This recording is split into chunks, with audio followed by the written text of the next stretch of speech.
Wolves were 4-2 against them coming into this. Some people were whispering, oh, maybe Flash Wolves is SKT's kryptonite.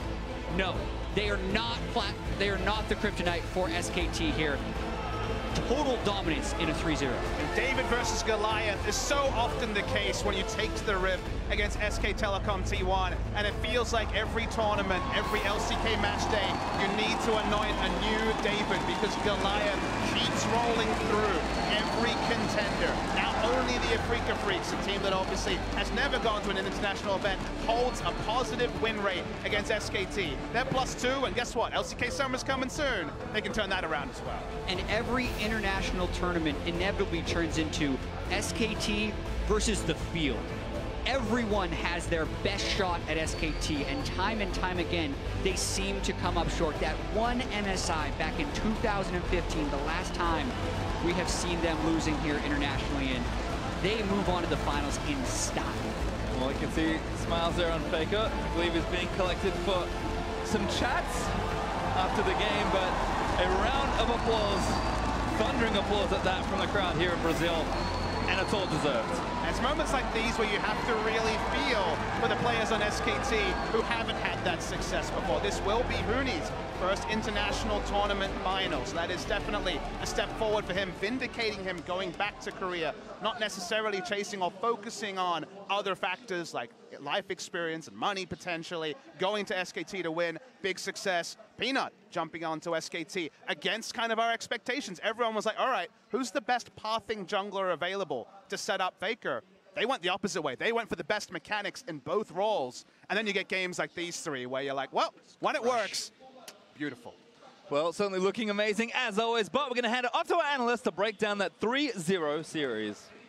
Thank you very much, Pastry Time. 4-2 in favor of Flash Wolves was the way that we came into this series. 5-4 in favor of SKT, rather, is the way that we exit. A swift 3-0 to move on to the finals. Again, you two called it. Had a lot of confidence in SKT's ability once we get to those best-of-5s and bracket stage. Seems like they had Flash Wolves' number across the board. What a fantastic performance. I think G2 will be very scared to face off against them in the final.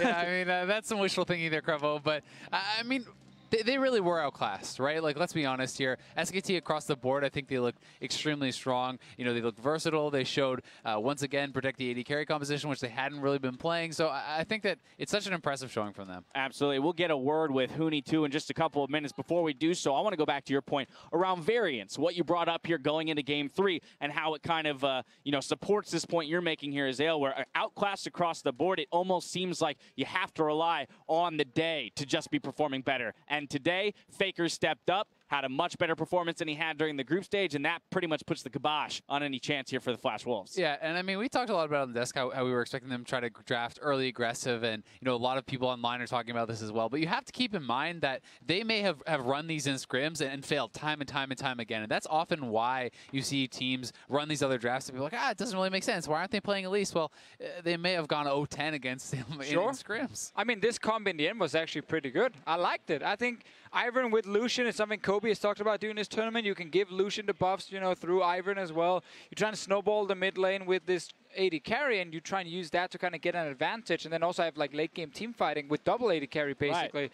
I think the comp made sense. It's just, is KARSA the guy you want on Ivern, though, your best player? Yeah, that's the problem. There's definitely a question there. To be fair, though, they tried something different, right, which is what we asked them to do, you know, kind of running a similar comp games 1 and 2. Here they try a different look.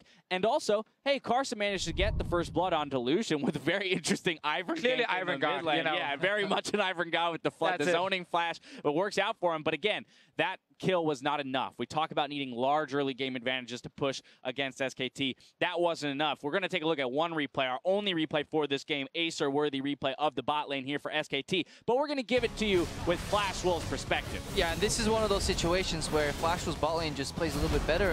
Game 1 similar as well. They actually get a kill here because you'll see Betty move forward. He has to guess where Bang is. Guess is wrong.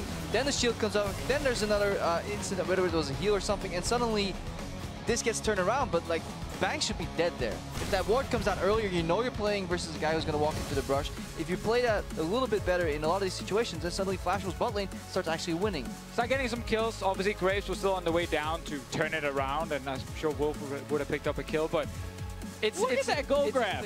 I mean, it's That been is every like game. Pretty much a straight 45-degree line there, shooting up from the beginning, from that 8-minute Last game was the same as well, just get an early advantage and snowball. But I want to go back to your point, Nazil, about, KARSA on Ivern. And I think that's a really interesting thing and a very hard thing when you're playing against SKT, because you want to be able to play like every kind of style in the meta. Sometimes that involves your star player being on a supportive pick like Ivern. The problem is most teams in the world don't have like star players in every role, so they can't actually do that. They can't really rely on KARSA on the supportive champion. SKT is like Peanut support, sure, HUNI carries, Faker carries, Bang carries, Wolf carries, it doesn't matter. Anyone can play a tank or support on that team, and someone else will step up. Yeah, but Flash do you want can't do KARSA that. buffing up Betty? Is that your exactly? guy? Flash can't actually, Hey, do the one same. Q off. If he lands that Q, Yeah, but I mean, credit to the SKT bot lane for playing it that well. I think so many Twitches would have just been flashing away towards their turret, just trying to retreat towards the grave, perhaps, something like that. But he recognizes there's not vision in the brush, flashes in there, and those little plays are often what makes the difference, because, it was another game as well where Wolf is barely living, and they don't barely win these fights by mistake.